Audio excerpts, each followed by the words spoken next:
the 7 highly defective habits of dating. The first one that we covered was dating leads to intimacy, but not necessarily to commitment.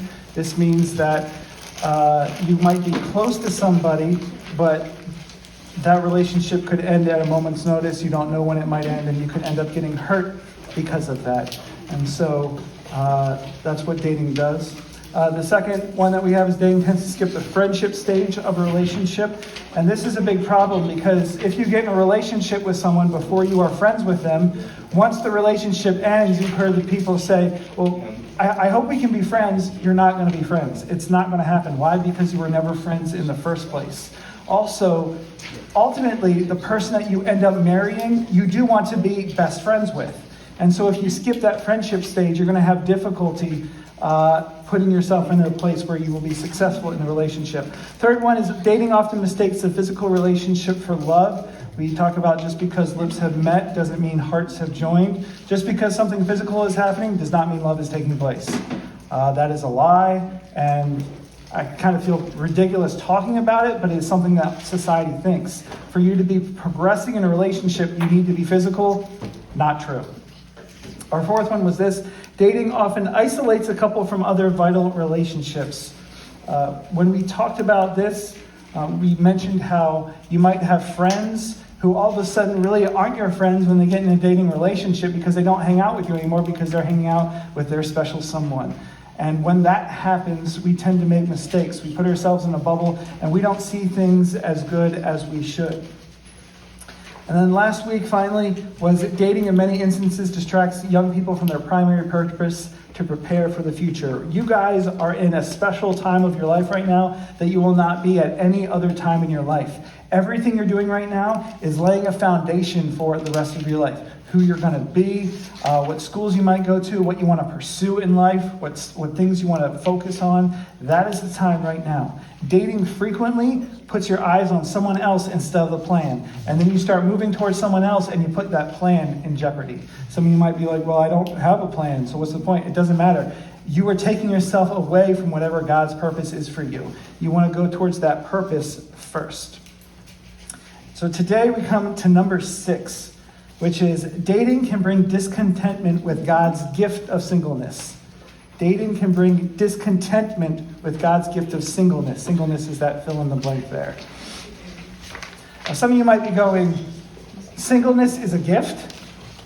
Like, Pastor Tom, I don't know what you're talking about, because on Valentine's Day, I feel really alone when I'm not with someone else. I don't feel like it's a gift. And in fact, if I was with somebody, I might be getting a gift. So what is this gift of singleness? I just want to let you guys know, if you've ever been in a relationship on Valentine's Day and then you're not in a relationship on Valentine's Day, the gift of singleness is not having to spend money on someone else. That's just one little hint for you guys. 1 Corinthians 7, Paul talks about the gift of singleness. He is someone who is single, and he says this: I pray that you have the gift that I have. And you're like, why would I want to be single? It doesn't make any sense. Like when you watch the movies, when someone gets that thing at the end, they usually end up with someone and they live happily ever after with someone else. Someone's like, I lived happily ever after by myself. They don't do that in the movies. So when I get what I want in life, it always comes with someone else. That's what it's all about. Paul says differently. He says, I pray that you might have the gift that I have. And the main reason he says that is so that we can do more for God. If you want to be a missionary and you want to run off to India or run off to Pakistan or Turkey or Ghana or Ireland or wherever it might be, if you are with someone else, you need to keep them in mind. You might not be able to run off to that foreign country where you might get hurt, where people might come after you and try to kill you because you go, I have a wife and kids and I don't know if I feel safe doing that. Some of you might be like, well, I want to travel. I want to do all these things. I want to go to Hawaii. I want to go to Ireland. I want to go see. I want to go see the Sahara in Africa. I want to go to Australia. Whatever it might be, there's so many amazing things that you can do. The thing is, once you're married to somebody, you're sort of held back to some degree. Some of you might want a job. You might be like, you know what? I think I would love to go and be a researcher in the Arctic Circle. Now that might not be you, but if you're going to do that, that means that you're going to be living your life in a certain area of the world for a long time. And you might go, if I'm with somebody else, they might not be cool with that. And so when you are single, you're able to do more in your life. Why? Because you're not focused on somebody else. When I first got my job as a youth pastor, I was hanging out with teenagers all the time, all over the place, playing video games, 10 o'clock, 11 o'clock at night, going out late, doing all these things. When I got married, it's like, I can't hang out with you guys as much because I'm married. And then for a lot of people, because a lot of people have kids at some point, you can't do those things as much. And so when you get in a relationship with someone else, you need to spend time with them. When you are single, you have a gift. You have more time, you have more money, you have more energy that you can put to whatever you want and not another person. Everyone is called to be single at some point in their lives. Because I don't see 5-year-olds getting together, because that would just be weird. But the truth is, everyone is called to be single at some point in their lives. So this is my point. Enjoy what you have while you have it. Don't lament the fact that you're not in a relationship. Oh, I'm not with this person, or I really wish. Like, enjoy your freedom. You have freedom. It's a great thing. If you're playing Fortnite and there's only 5 people left. What? Okay, if you're playing Fortnite and there's 5 people left and your girlfriend calls you up, you are not going to answer that call. You're going to be like, nope, I'm not answering that right now. It's not going to happen. And then later on, you're going to get an earful because it's going to be like, I called you, why didn't you answer? You're going to get in trouble. If you don't feel like hanging out with a friend, you can tell that friend, listen, I don't really feel like hanging out right now. I want to do something else instead. If your girlfriend, your boyfriend is like, hey, want to hang out? And you're like, nah. How are they going to react? They're going to be like, what do you mean nah? Like, oh, are we in trouble? Or do you want to break up with me? Like, what? Don't you like me? Yeah, I want to be doing something else.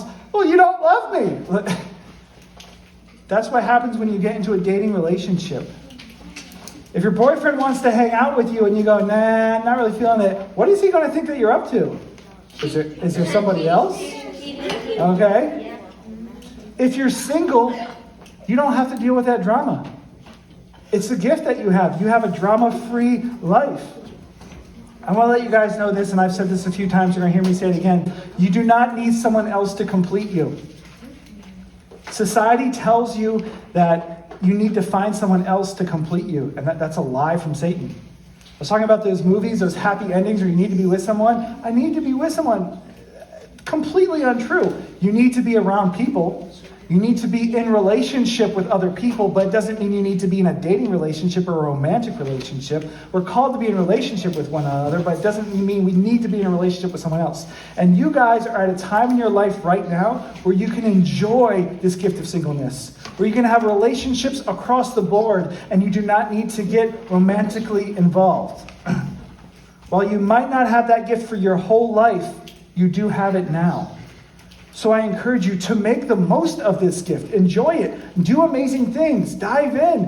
Extracurricular activities, stuff at church, missions trips, whatever God might be calling you to do. Jobs. Once you get into a dating relationship, you're going to be like, I need to make time and work on this. Once you get married, you need to work on your marriage. There's times that my wife and I will be talking and we'll be living life, doing a bunch of different things, and it's like, we need to talk. Nothing might necessarily be wrong, but we need to work through our relationship and work on it because that's what relationships are. Enjoy that freedom while you have it. Our last defective dating habit. Dating creates an artificial environment for evaluating another person's character. Dating creates an artificial environment for evaluating another person's character. I showed you guys the clip from Frozen a few weeks ago. Let it go. That's right. And how Anna was all crazy over that prince. And the other guy was like, what's happening? You just met him. Why are you engaged? It doesn't make any sense whatsoever.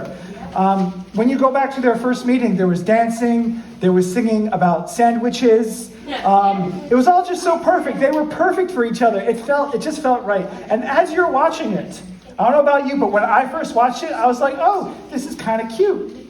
I mean, they just met, but whatever, it's kind of cute. People learn the words, couples sang the songs, they finished each other's. There you go. So, it was super cute.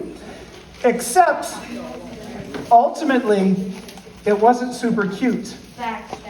Because it was an artificial environment that was set up where a guy lied about who he was to try to get power. Yeah, that's right. She never got the chance to know about his true character. She never got the chance to know about his reputation and who this guy really was, about if he had any integrity. Now, you guys all know that this is a movie, and it rarely happens when two people meet each other and 5 minutes later they're falling in love and singing romantic songs to one another. However, there's still this undercurrent in our society today where we want that. Love at first sight. Oh, it was love at first sight, or I want that love at first sight. Or remember when you first met, what it was like? It wasn't love at first sight when Katie and I first met. I mean, she had a crush on me, but, what? People say love at first sight, or, oh, it was such a romantic environment. How could anyone not fall in love being there with someone else?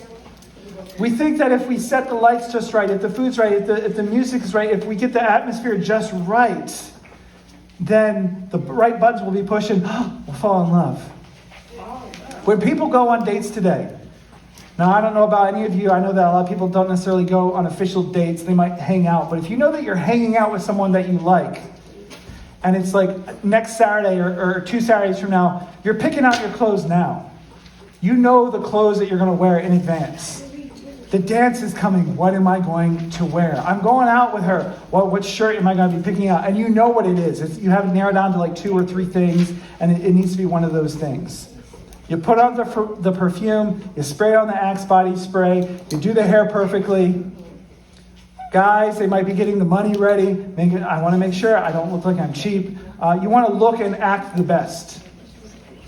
Maybe not cuss as much. You be nice to the server. Guys, you'll open the doors for her because you want to act extra nice because you're on a date. That's what you do on a date. Because if the night goes perfectly, food is good, music is right, if you pluck the other person's strings just right, you push the right buttons, you might get them to fall in love with you. It's like a formula. If we have a good date, that means that we'll end up together. And that's not necessarily true. People go, oh, there's a greater chance of them falling in love with me if everything goes right. I need this date to go perfectly. I have a spoiler alert for you. If you're going to marry that person, if you're going to end up with them, they're going to see the worst of you. They're going to see you at your worst. So when you're dating, do you want to surprise them later on in life? How would you feel if you were surprised later on in life? Too often I hear this, and I hate the fact that I've heard this. And it's like I continue on in life, and it's a cycle. People say this, she wasn't like that when we dated. He never acted that way when we were dating. That's not the person I married. I hear it all the time. And usually it's someone who didn't do their due diligence when it came to who they were dating. They jumped right in. And dating creates an artificial environment. You don't really get to know who that person is. You don't get to see how they are with their friends. You don't get to see how they are with their family. Why? Because you're focused on making the date a nice event. Oh, if it's nice, if we have fun, that means we have fun together. We'll get those feelings. Everything will feel good. It'll be good. Yes, we're going to end up together. It's not real. It's all fake. Some of you may say, Pastor Tom, I'm not pretending. I just want to show off my best side. I want them to see the best part of me. Well then, my question to you would be, why not show off the worst part of you? Why not show off the worst side? If she or he loves you at your worst, then you have it made. Confession time. And guys, don't necessarily follow my lead. I'm just using this as an example. When I first went out with Katie, I took her to McDonald's. And I was like, well, then you would have missed out. Let me tell you, this is what I did. I was like, hey, baby, no, I didn't do that because I don't know her like that. She's Katie. I didn't do that. It was like, hey, you can have whatever you want off the dollar menu. Okay? Listen, you think it's sad, but here's the thing. She wanted to go out with me again. So we go back to McDonald's, and guess what? After that, I was like, sweetheart. No, just kidding. I didn't call her sweetheart. We weren't doing pet names. But I was like, listen, you can get a value meal. Okay? And so before it was like, dollar menu, but now it's value meal. It's like, all night she was excited. Okay? Well, she wasn't excited. But here's the deal. I set the bar super low, and she still was like, I like you. And I was like, okay, if she still likes me, guys, listen up to this. Listen, if she still likes me, even when I'm like, hey, we're here. Now, we hung out, we had fun, it was great, but I didn't have to spend to show her I was somebody that I wasn't. Some people feel I need to put on the best face. I need to act like I have money. Some people do that. Some ladies, you might feel like you might have to put out. Oh, if he did this for me, then I feel like I might have to put out, because if I don't, then he won't treat me right again. It kills me. It kills me that there are still people today. There are still girls who I hear this, and I can't believe it's a real thing. It blows my mind. And it says, I just want him to get me nice things. And if I get nice things, then I'll do whatever he wants. I'm like, that's gross.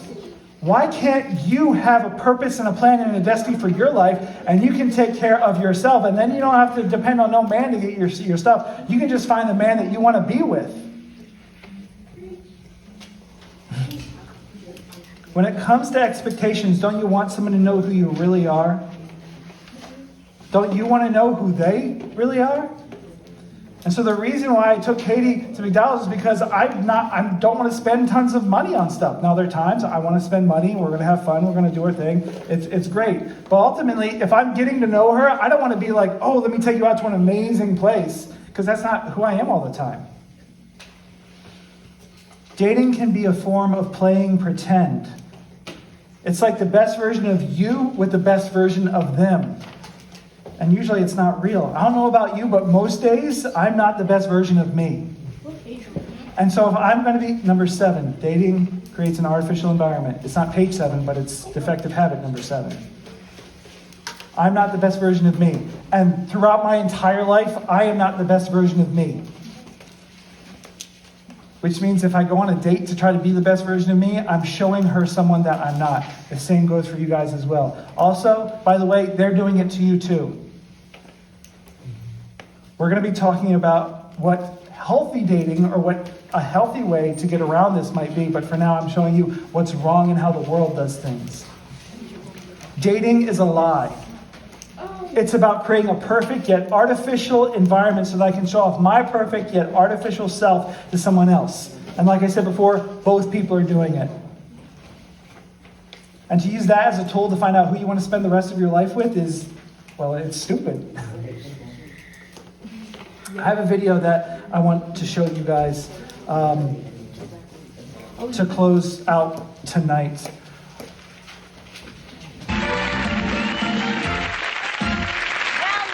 Have a look at our romantic couple and spending their romantic weekend at a lovely English country house hotel.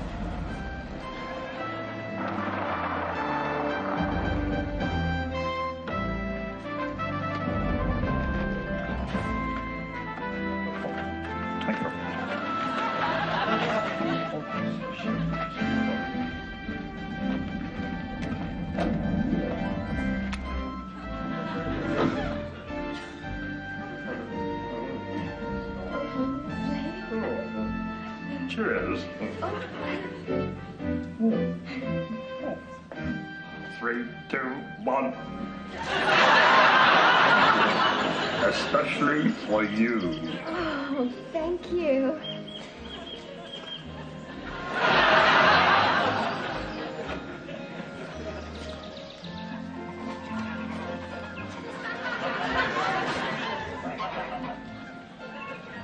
Oh, I don't think I'm going to catch anything. Well, I'm quite a catch. Oh, I've got something. Oh, what? Mine's bigger than yours.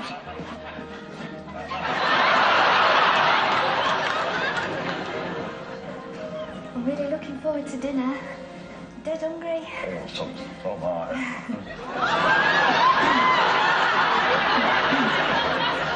Nice music. Sorry. Nice music. Oh, yes. Very nice. Ah, this is your room. Yes. Well, good night. Good night.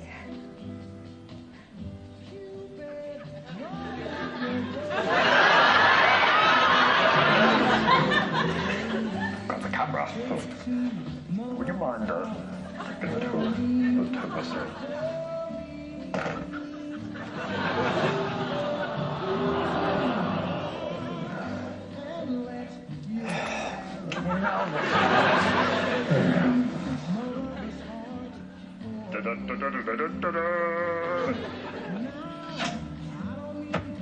Yes!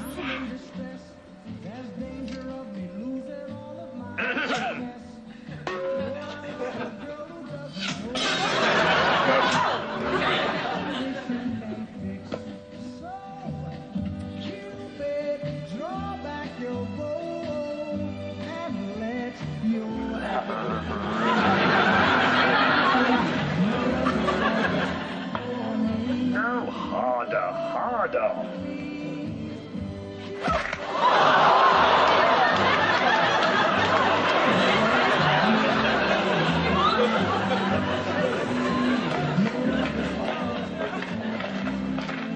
We had a marvelous time.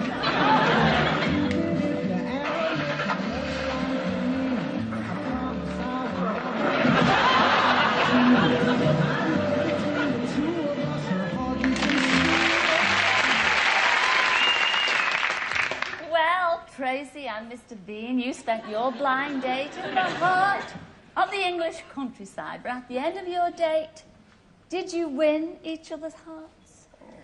Let's find out. When I first saw him, I thought, oh, she is a little emotional.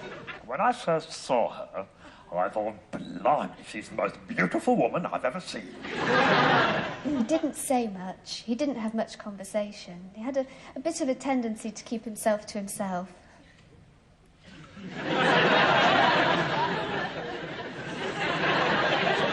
Can you say something? When he did come down to dinner, I thought it was a pity that he had his shirt sticking out of his flies. And when I came down to dinner, I could see that look in her eyes. And only one thing, you know. That stupid Instamatic camera snapping everything. I was surprised he didn't take it out and take pictures of his food. Well, and best of all, I got a photo of the meal. Lovely, isn't it? It was the worst weekend of my life. Best weekend of my life. Of course I'll never see him again. It was a total disaster. Oh, I can't wait to see her again. Well, I'm going to buy her a ring. It'll mean selling the car, but who cares? After all, it's not every day you meet the woman you're going to marry.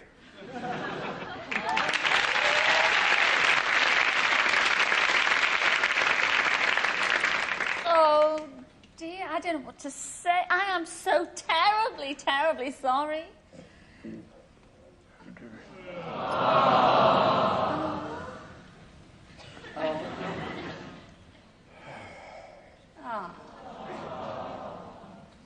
Silla.